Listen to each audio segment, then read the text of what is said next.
Давайте на секунду остановимся и осознаем масштаб. Представьте семью, где за ужином сидят 3 девочки. Проходит 30 лет, и одна из них руководит YouTube. Это Сьюзан. Вторая дочь Энн, основательница компании пионера генетических исследований. А третья Джанет, исследовательница, врач-антрополог. И все 3 в списке самых влиятельных людей мира. Совпадение, удача или гены? А что если я скажу вам, что это результат системы, конкретного метода воспитания, которое эта мама оттачивала десятилетиями? И этот метод можно повторить. Ее зовут Эстер Ваджицки. В Кремниевой долине ее называют крестной матерью. И сегодня я разберу для вас все ее принципы по пунктам. Эстер назвала свою философию словом «трек». Это 5 английских слов, 5 столпов. Запомните их, потому что это и есть ответ на то, как вырастить гения. Доверие, уважение, независимость, сотрудничество и доброта. Давайте о каждом из них поговорим подробнее. Доверие.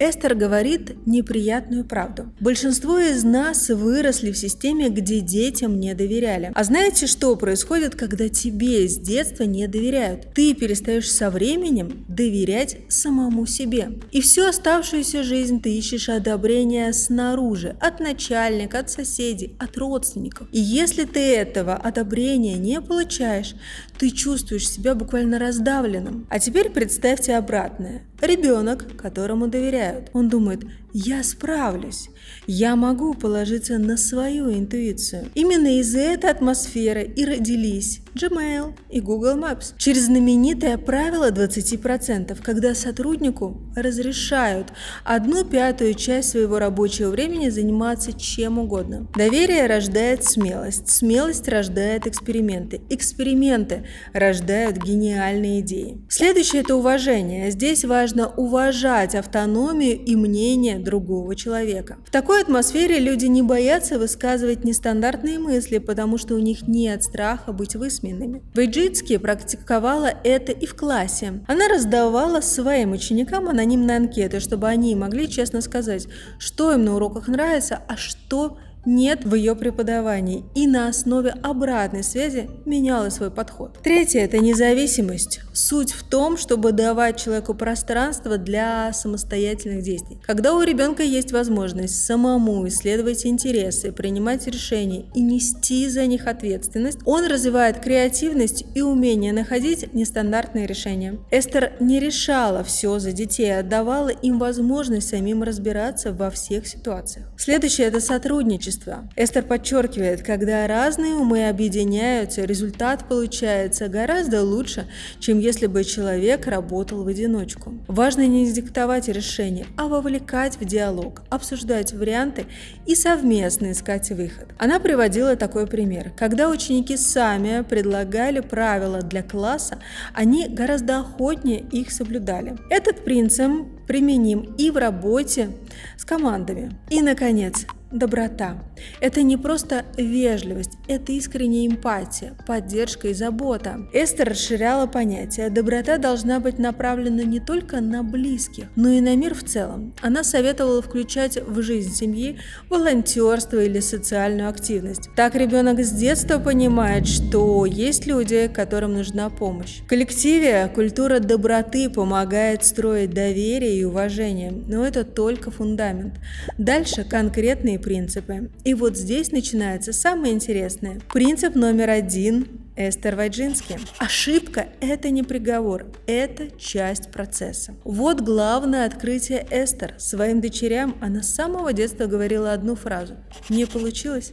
Ничего страшного, попробуй еще раз». То же самое она делала и как учитель. Ученик провалил тест, плохо написал сочинение, не проблема, пересдай. Дорабатывай, пока у тебя не получится. Она никогда не говорила ребенку: ты плохой. Она говорила: вот здесь ты что-то упустил, а вот здесь пошел не в ту сторону. Давай доработаем. Принцип номер 2. Доверяйте интуиции ребенка, даже когда страшно. Дочери Джанет было 4 года, когда она заявила: хочу в школу. Но брали только с 5. Эстер могла сказать нет, но вместо этого она отдала ее в частную школу. Все были уверены, малышка не справится, она же самая младшая. Но она стала лучшей ученицей в классе. Эстер говорит, когда ты позволяешь ребенку сделать такой шаг, он начинает верить в себя. И это работает абсолютно всю жизнь. Принцип номер 3. Учите ребенка работать с людьми, а не в одиночку. Вот что убивало таланты в старых школах. Родителям рассылали письма. Никогда не помогайте ребенку с домашними заданиями, не позволяйте обсуждать задания с друзьями. Все строго индивидуально. А потом ребенок выходит в реальный мир, где все вместе работают, потому что 2 головы лучше одной. Эстер прямо говорит, если мы не учим детей работать в команде, каких сотрудников мы вообще растим? Принцип номер 4. Доброта к другим и, самое главное, к себе. Причем о доброте к себе почти никто не думает.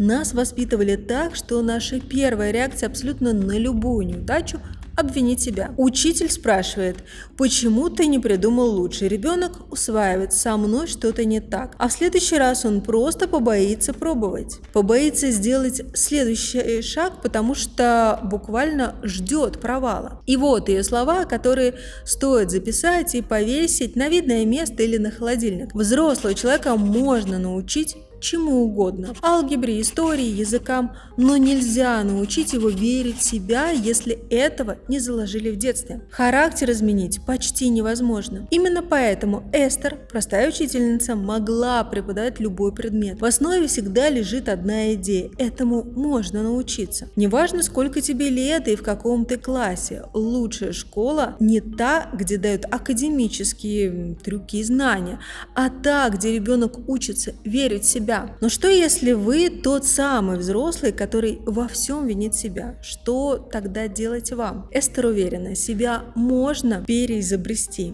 в любом возрасте. Первый шаг – это осознанность. Каждый раз, когда после ошибки вы начинаете думать о себе плохо, остановитесь и скажите себе, это не я, это реакция, которой меня когда-то научили в детстве.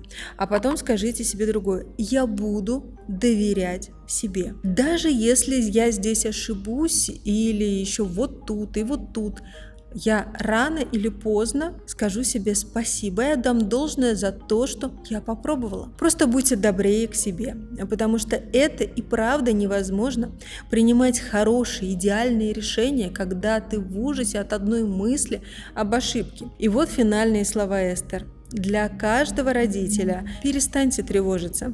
Сама тревога вгоняет депрессию и забирает абсолютно все силы. С вашим ребенком все будет хорошо. Просто научите его 3 вещам. Думать самостоятельно, доверять себе и не бояться ошибаться. 3 дочери, 3 пути, 1 принцип. Гения действительно можно воспитать, но начинается все не с алгебры и не с других кружков. Начинается все с доверия. Если это видео заставило вас взглянуть на своих детей и на самого себя по-другому, поставьте лайк и подпишитесь. И до встречи в следующих видео.